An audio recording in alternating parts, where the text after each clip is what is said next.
So you're recording and you've cleared everything? I've cleared everything. I've deleted the deleterizations. You've deleted the ability to delete things. That sounds dangerous. Yep. All right, then, in the words of Bambi, that live-action Lion King trailer's weird. It is. Very, very weird. I don't get it.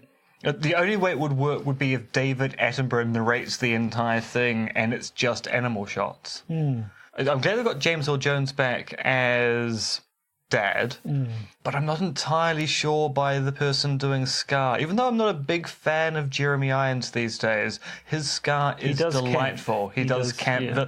Whilst this villain seems more somber but also low-key. This doesn't seem like a particularly threatening... It's a case of, Joshua, you should really brush your teeth before you go to bed tonight. Yes, Joshua, run to the bathroom, run and brush your teeth. Okay. See? That's as threatening as new Scar seems to be. Yep. Anyway, shall we record a podcast? Let's record a podcast, yes.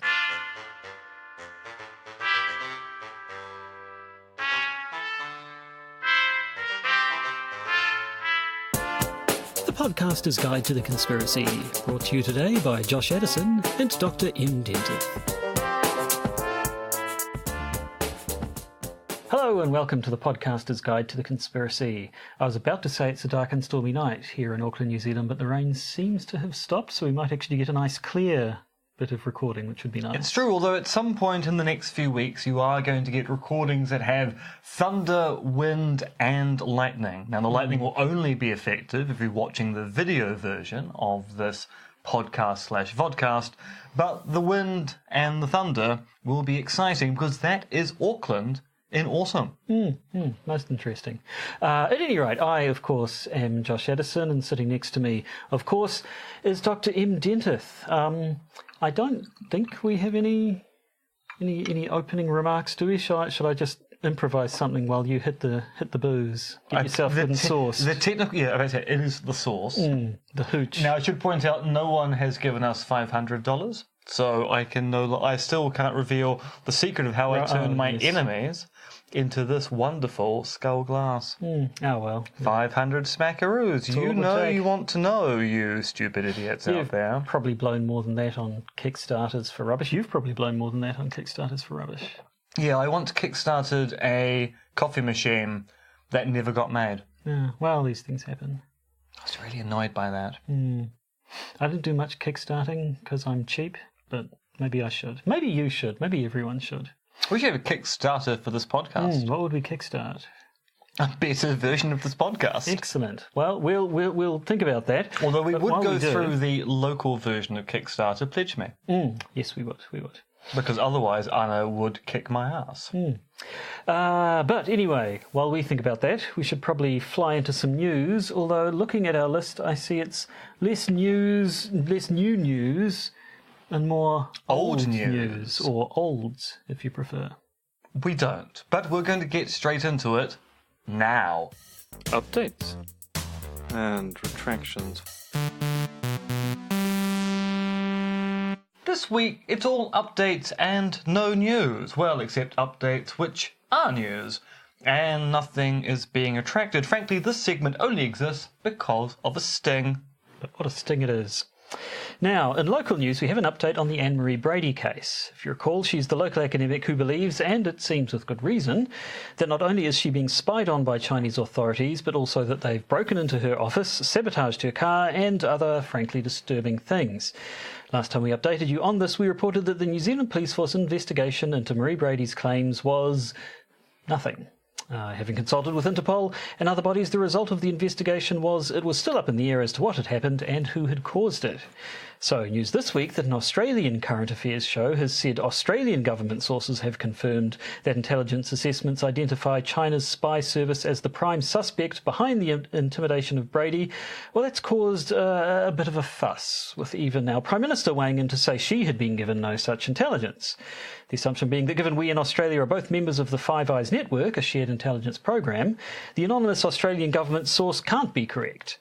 But given academics working on China's attempts to exert soft power in Australasia continue to be frustrated with the lack of progress into Brady's claims, there's suggestion here either that an intelligence partner is not sharing information with us, or that people don't want to upset an emerging world power. Either way, it's not hard to sympathise with the conspiracy theorists on this. Something fishy is going on.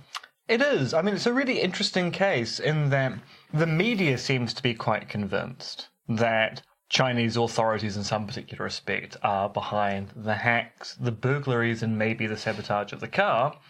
The intelligence agencies and the police seem to say no.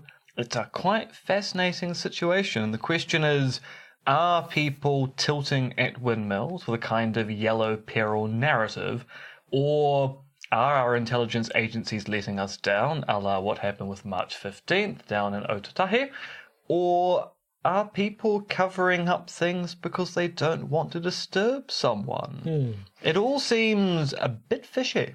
Well, yes, and when you've got anonymous sources sort of popping up and saying things that our governments claim not to know anything about, who the hell knows?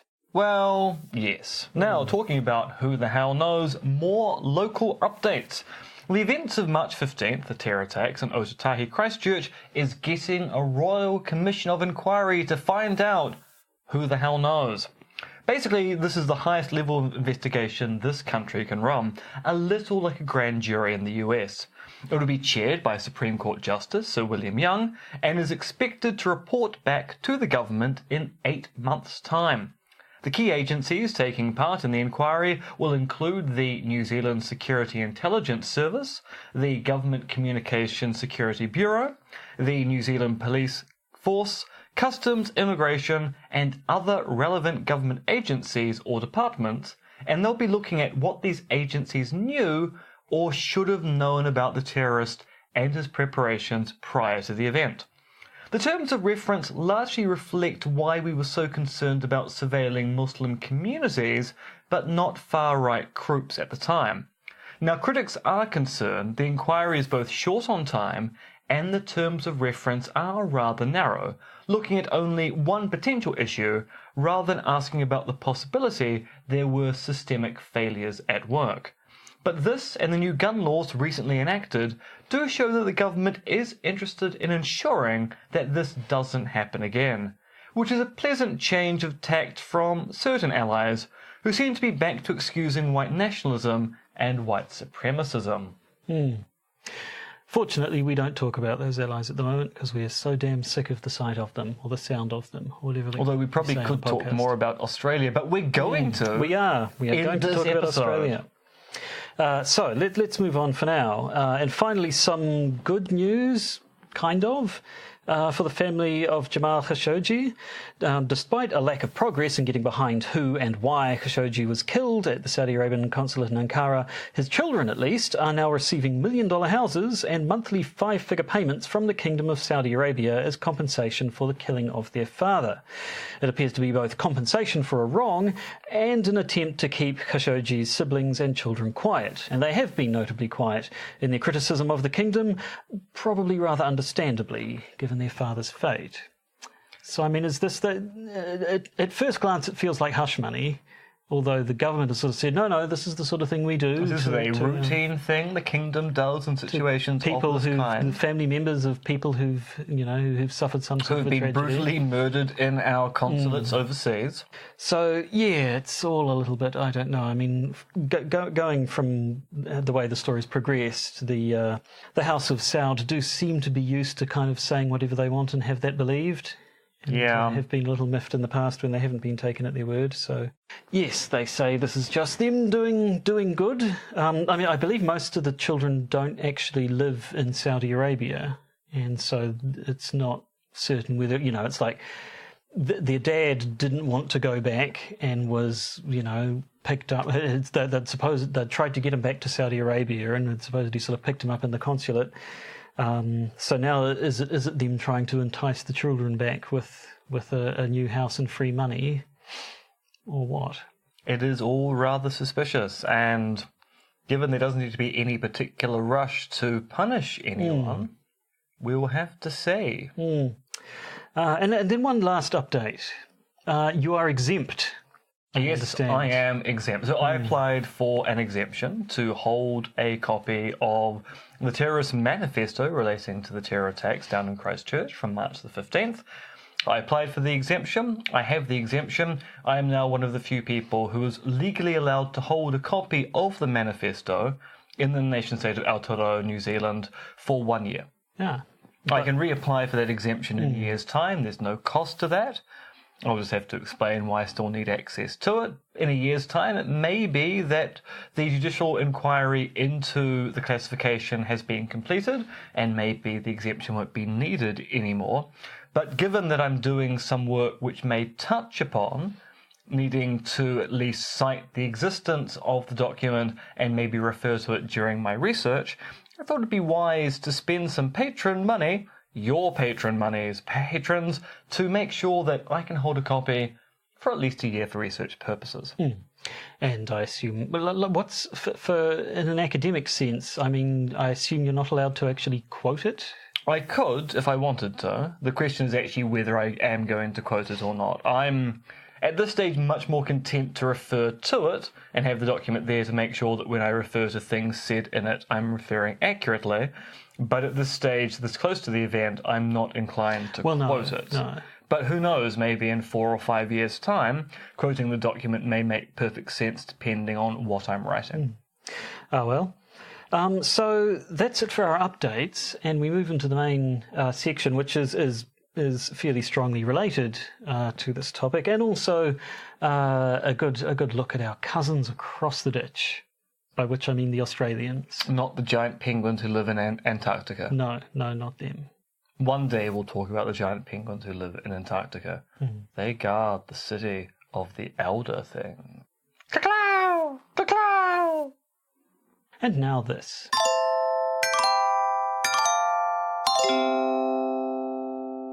Righto, so because the thing is, today we're going to talk about the Port Arthur Massacre in Australia. So this is, you've probably heard about this one. This was back in 1996, from the 28th to 29th of April. 35 people were killed and 23 wounded in Port Arthur in Tasmania. This was the worst mass shooting in Australia's history ever, I believe, and I think at the time the worst mass shooting in the world. Yes, I believe it's only been bested in the last decade. Yes, yeah, I think you had Utoya and then Las Vegas and now New Zealand. Orlando. Yeah. So, but certainly at the time, this was a massive, it still is a massive event. And it was the event that caused Australia to tighten up its gun laws significantly in a manner which kind of formed the template for how our government has just tightened up our gun laws in the wake of the Christchurch shootings. And so not only has it been a template for New Zealand in that respect, but there are conspiracy theories around the Port Arthur Massacre. And so probably it's fair to expect that they will in some way be a template for the conspiracy theories that end up popping up, and I believe are already popping up about the case within in New Zealand. hours of the March 15th event, the standard false flag mass shooting conspiracy theories came up. Now, just a small historical note for people who know something about Sino-Japanese relations.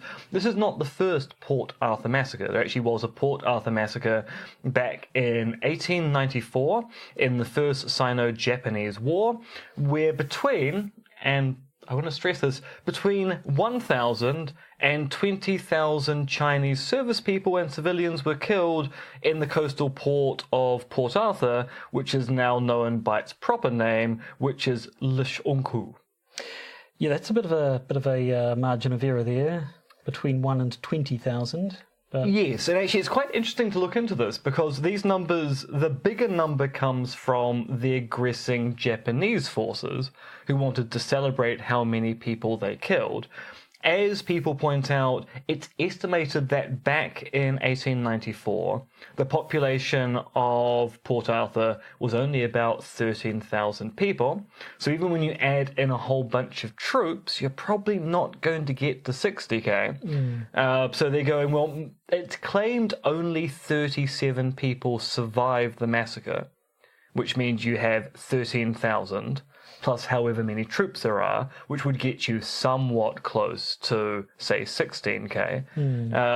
But as people say, no one really knows what the records are at the time, so it's a bit up in the air as to how big the massacre was, but it was big. So there you go. If you wondered how murderous we are as a species, we human beings, you can talk about the massacre of people at Port Arthur, and people will say which one. Yeah. But anyway, yes. So it's basically brought up. Port Arthur in Tasmania is usually brought up as sort of the counterexample in the American gun debates, where people will say, enacting gun laws, it's not going to do anything, and people say, well, look at Australia. They had this event in 1996. They passed gun laws straight away. There hasn't been a mass shooting on that scale since. There have been mass shootings in Australia, but considerably smaller in scale. And I mean, in New Zealand, we had the Aramoana shootings in 1990, where I think 13 people were shot. Yeah, so yeah, David Gray shot. Yeah. And that was very much a case of he was diagnosed schizophrenic, and it was.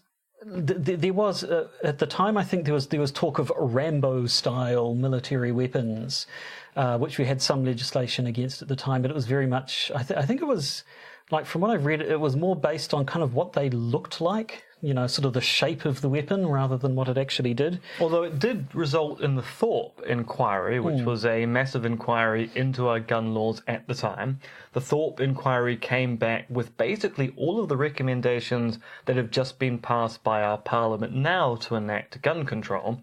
And the government of the time kind of blinked and passed the ball, to mix their metaphors. Yes. Yeah, I mean, and that's sort of the thing. I think I've seen people saying governments are generally reactive. They don't do precautionary stuff because that will piss too many people off, saying, hey, we're going to enact this law, curtail your liberties in some way because of a hypothetical situation that would be bad if it ever happened, but hasn't yet. They don't tend to do that, and so the sad fact is that it takes an event like the events in Christchurch to or really... in Port Arthur. Or indeed in Port Arthur.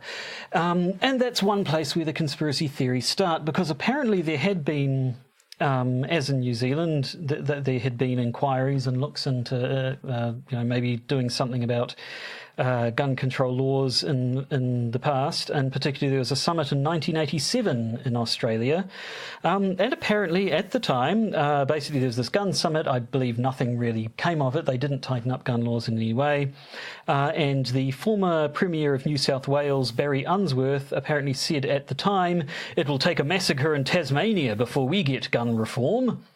And wouldn't you know it, 9 years later, there's a massacre in Tasmania and they get gun reform. I think 9 years is probably stretching it a little bit to be... move very slowly. Well, I should point out, I believe Barry Unsworth actually lived in Tasmania. So when he was saying in Tasmania, he was talking about the place he came from, as opposed to just randomly pointing at a map Tasmania.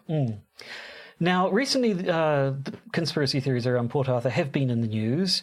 Pauline Hanson, who is the leader, is she? Of Pauline Hanson's One Nation. One Nation party in Australia. Which is their name pretty much gives it away, yeah. So she'd been talking about a little bit on the news, very much in the context of there are unanswered questions. I'm just asking questions. This kind of skips to the end slightly, but the reason why this all came up is that Al Jazeera decided to do a documentary about how the NRA tries to control the narrative around guns, particularly the NRA's work overseas.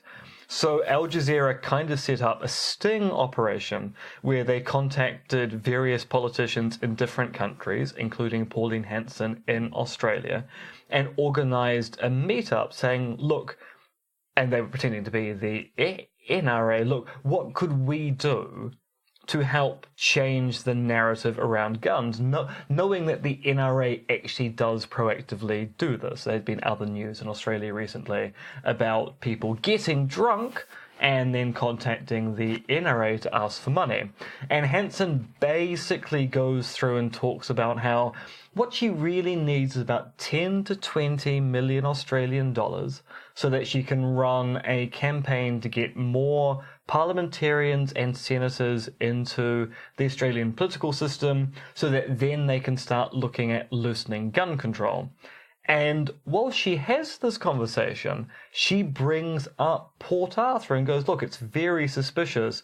There are unanswered questions. Those shots were very, very accurate. Then her chief of staff, out of nowhere, goes, yeah, and look at 9/11. That was probably an inside job. And then the Al Jazeera footage got out because the documentary showed. And Pauline Hanson made some really interesting claims. First, she refused to appear on camera to discuss what she had said, because apparently her face had been paralysed by some kind of insect sting. And then she claimed that Al Jazeera had employed voice impersonators and overdubbed her. Yes, so that brings in there are two threads of conspiracy theory around Port Arthur at the moment. I thought you were going to say around Pauline Hanson. No, that would be odd.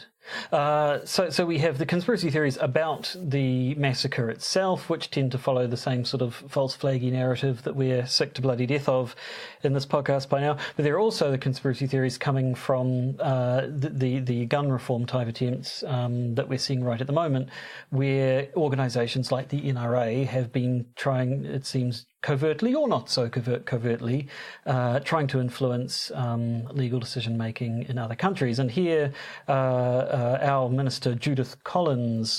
former Minister of Police. In the National Party. Was in the news for telling the NRA to bugger off, her words. We like to keep things very formal in this country. And that's been the tenor of most discussions that I've seen. Sort of when there's been any suggestion of the NRA sticking their noses in here, the response has very much been, get out of our country. You've screwed up your country. Don't come over here trying to export your brand of crazy to us.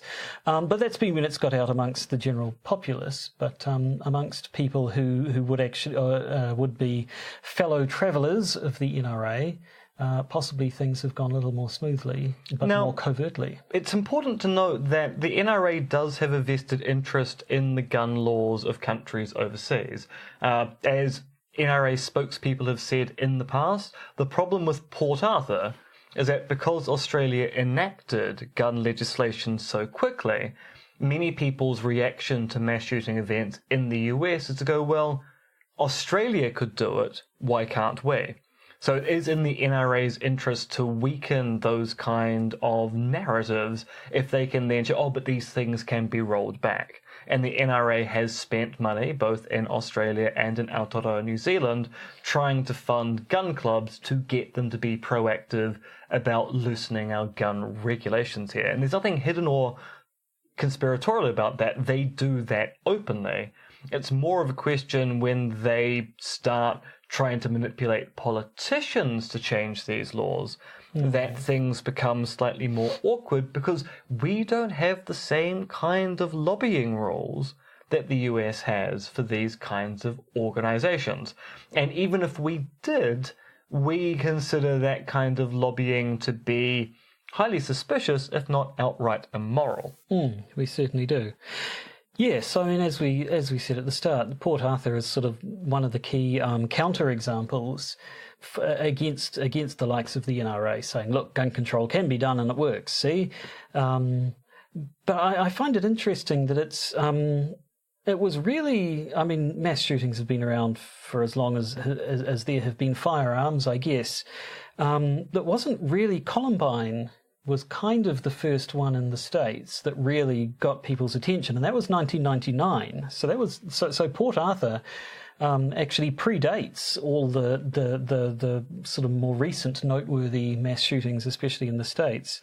As does the major conspiracy theory about Port Arthur, because Pauline Hanson and her claim there are questions that must be answered about what really happened at Port Arthur is all due to the existence of one book, and this book is called Deadly Deception at Port Arthur, which was written by Joe Vials, a self-described independent investigator with 30 years direct experience in international military and oil field operations.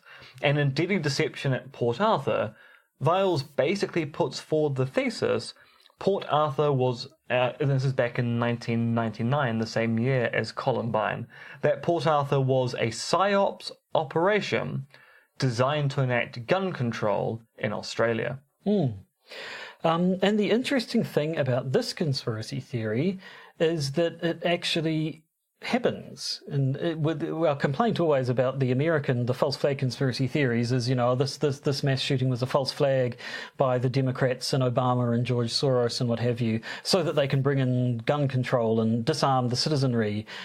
But it never works. They never do bring in gun control. And yet Port Arthur, they did straight away. So for one thing, it surprises me a little bit that it's only sort of referred to by one side of the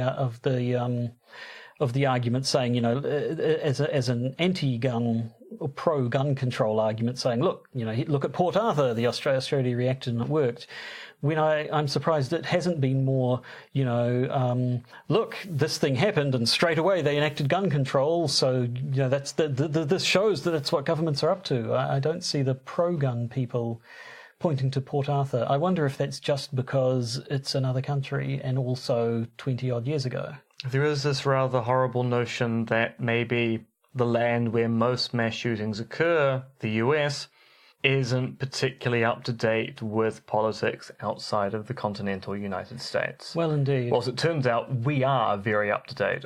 Whilst doing research for this, I ended up coming across a perennial bugbear in JFK scholarship, which is, and this is kind of brought to light by the film JFK by Oliver Stone, the Christchurch Star and newspaper in Otautahi, Christchurch, published one of the first stories on Lee Harvey Oswald shooting JFK, basically around about midday New Zealand time, which was not very long after the event in question. And certain JFK conspiracy theorists in the US get very suspicious about this, going, look, this overseas newspaper has this full-page story about Lee Harvey Oswald. Why would a New Zealand newspaper have that story? That must have been part of a press kit sent out by the deep state to prepare people for this event. And the editor at the time, so this is back in 1963, went, nah, it didn't happen that way. Lee Harvey Oswald was a person of interest to the world generally, because when he defected to the USSR, that made news all around the world. It was reported in a variety of big newspapers in the US. We subscribe to those, so we have all of those things on file. We have photos of Oswald and his wife arriving back in the US when he defects from the USSR back to the US, which is a photo we used in the news story. We have wire services that told us about the news rather quickly. There's nothing suspicious about the fact we ran this story, other than the fact that Americans don't think that we pay any attention to their politics, because Americans don't pay any attention to ours. Yes, a slight worry on that front. When it comes to the book, though, Deadly Deception at Port Arthur. So what's the thrust of his argument then? What evidence does he bring up? So it's 117 pages. You can download it from the internet. It's basically a whole bunch of, here's some suspicious things that happened in the lead up to that event. So as commentators at the time, and commentators to this day say, there's no smoking gun in Deadly Deception at Port Arthur. There's no one piece of evidence that says this was a conspiracy. What there are is a variety of different bits of evidence which, taken together, might suggest the existence of a conspiracy.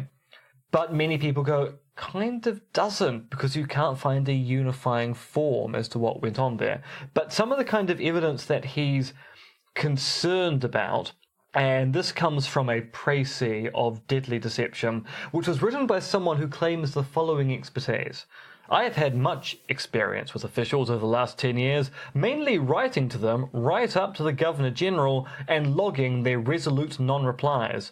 So you can be sure I do think it was officialdom that ran the entire event. I do not understand that sentence. I've written to MPs, they haven't responded. Ipso facto, Therefore, I'm now a political expert. But the précis here is that there's kind of 12 things which are odd about Port Arthur. There were 3 meetings on that day, so we're looking at things you get with 9/11 and the London bombings. Isn't it convenient that the police were doing operations on this day? So he points out that there was a meeting of surgeons that day, a meeting of a conference for the media in a local hotel, and other health personnel nearby. In the year prior, there had been a lot of preparation for the potential for accidents and emergencies, including people being trained to handle bodies, the purchase of a mortuary truck, and preparation of large embalming supplies. There was also the fact that more helicopters and things had been bought in the years prior to the event. There had been 2 big adjustments in the political situation in Australia. A federal election, which brought in a new Prime Minister, the one who enacted gun control, and a voluntary stepping down by the Premier of Tasmania at the time. And then there were things such as the cafe in which it occurred, the Broad Arrow Cafe, had been bought by the government a year prior. There was a change in workers' compensation to eliminate PTSD coverage, and there had been a change in the Coroner's Act to restrict the coroner's scope because Australian nationals and foreign nationals were killed in the attack. Previously, under the coroner's attack, there would have to be an official coronial inquiry if a foreigner was killed on Australian soil. The Coroner's Act changed that so that that didn't have to occur in events of this kind. And he goes, taken together, these 12 things strongly suggest conspiracy. And yet you kind of have to argue for taking them all together, don't you? You can't just... Yeah, it has to be at least... And I mean, other précis go for 24 or 36 of similar events. You have to take them all together, and then and only then do you get a story which seems amenable to a conspiracy theory, as opposed to... There were some legal changes. The state of Tasmania did some preparation in case there was an emergency. There was an emergency, and things played out the way you'd expect them to. And I believe there's a bit more of the good old discrepancies that we tend to see all the time. Discrepancies in times and locations, eyewitness statements, and that's something that we've seen show up over and over again. One of the surviving victims of the Port Arthur attack has made the claim that Martin Bryant, the person who actually was responsible for the Port Arthur Massacre, wasn't the person who shot him in the back. And as people have pointed out, how is he identifying someone who shot him in the back? Because the thing about being shot in the back, human beings aren't owls. Yes, we cannot see directly behind ourselves. No. Yeah. That is an odd claim to make. It is, and that's one of the discrepancies. One of the victims claims that the person who was prosecuted for the crime wasn't the person who shot him in the back. Now, there's also, as we mentioned before, the whole precision shots thing, which, I mean, that seems a little bit low on substance as well, that people were shot. What's the difference between a regular shot and a precision shot? And remember, of course... these shootings, they started in a cafe, they ended up going all over the place. Some of them were at distance, some of them were close-range executions. I think the most horrific event in the massacre was a woman approached him thinking he was someone who could get her out of there, and he killed her and her 2 children point-blank range right in front of him. So it seems a bit odd, it seems a bit hard to justify...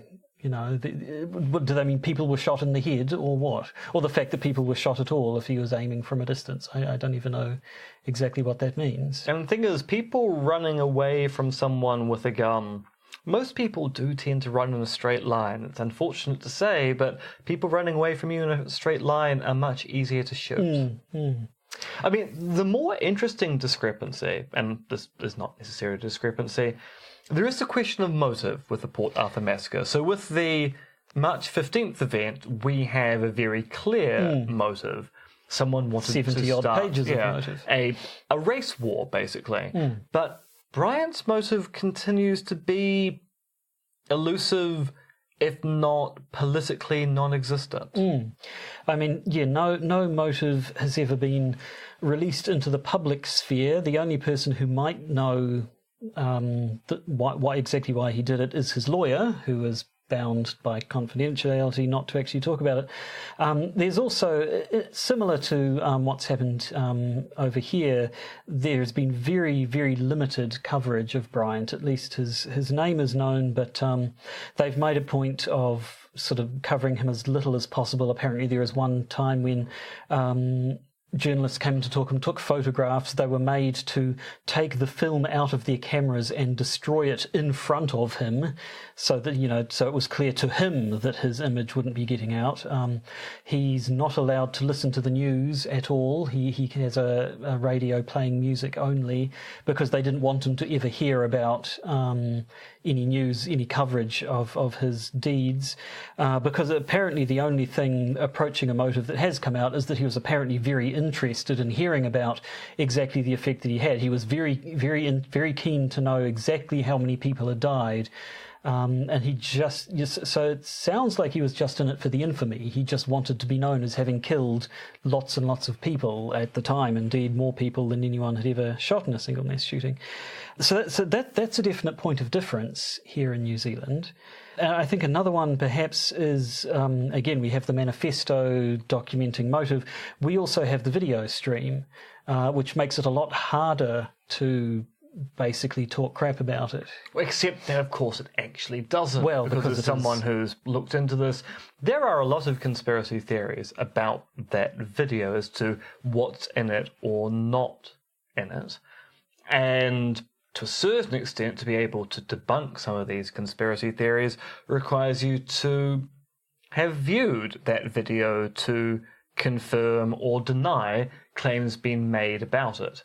So if you want to watch a snuff film, yes, you can then go around going these, although you actually can't here, so that is objectionable material where there is no exemption whatsoever. But you can, there are still conspiracy theories about it because A, people don't want to watch snuff films, and B, it's a highly compressed, low frame rate video where details are murky and hard to distinguish anyway. Well, yes, I suppose in practice, yes, probably harder to use, but in theory, at least, there would have to be at least some claims that could be refuted by saying, look, the video shows this is obviously not true, whereas in Port Arthur there is nothing whatsoever. Yeah. So in terms of Port Arthur being a template for conspiracy theories here, and indeed conspiracy theories the world over, is it, do you think? Well, so researching this episode, I was going, is Deadly Deception at Port Arthur the book kind of an urtext for the mass shooting thing? You'd think it would be. Kind of need to actually look into earlier examples of the form as to whether Vowles was basically aping something, or whether he kind of came up with the form almost immediately, because we are talking just at the era of the internet becoming a big thing in 1999, making it fairly easy to disseminate these things on websites. And there is a website devoted to Deadly Deception at Port Arthur, and it does look like a GeoCities site from the late 90s. And so maybe this is, although there probably are going to be earlier pamphlets and the like, but which would not have had the same kind of spread as this particular text did at that time. So there is a very open question here, and it's something which I haven't quite got to the bottom of yet. Yeah, it does seem odd, because I mean, talking about the sorts of things you see in Deadly Deception, it did remind me of, say, James Tracy's early things about Sandy Hook, where there seemed to be very low on substance but high on insinuation and lots of, why would this happen? This is a bit odd, isn't it? And taking a whole bunch of things together to make it look like a bigger thing without actually arguing that it's valid to take them all together. And talking about Sandy Hook, that gets us back to our good friends at the NRA, because it came out rather recently in a Huffington Post article that a NRA official contacted a prominent Sandy Hook truther just after the events of the Sandy Hook Massacre to go, you should call into question the official theory here. There are unanswered questions. We don't think the official theory is the complete story, which was the NRA weaponizing conspiracy theories about Sandy Hook to further their own anti-gun control campaign. Agenda, yeah.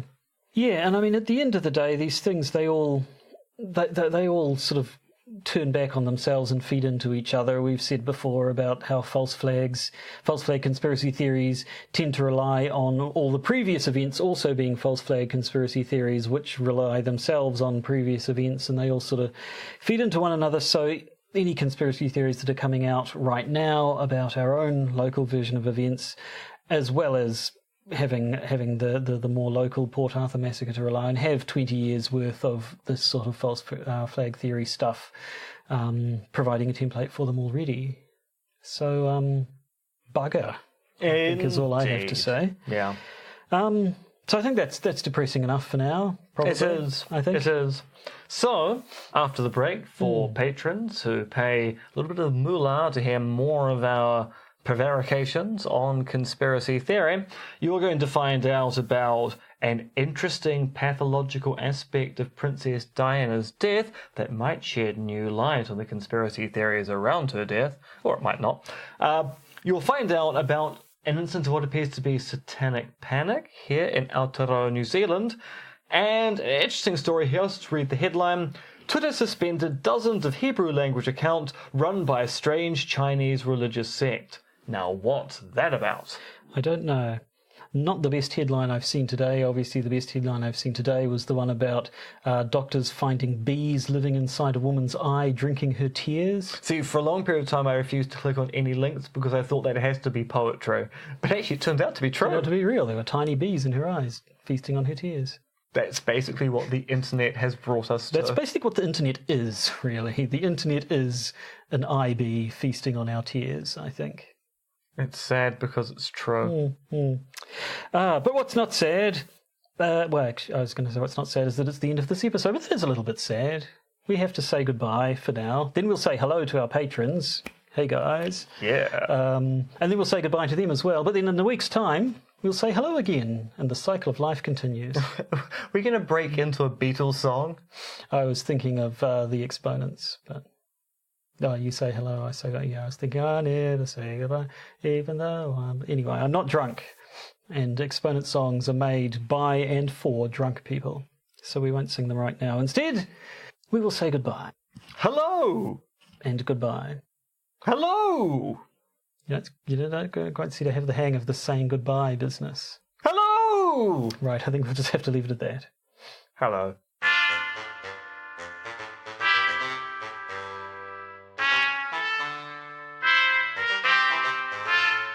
You've been listening to the Podcaster's Guide to the Conspiracy, starring Josh Addison and Dr. MRX Denton, which is written, researched, recorded, and produced by Josh and M.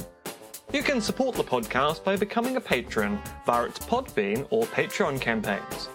And if you need to get in contact with either Josh or M, you can email them at podcastconspiracy@gmail.com or check their Twitter accounts, Monkey Fluids and Conspiracism.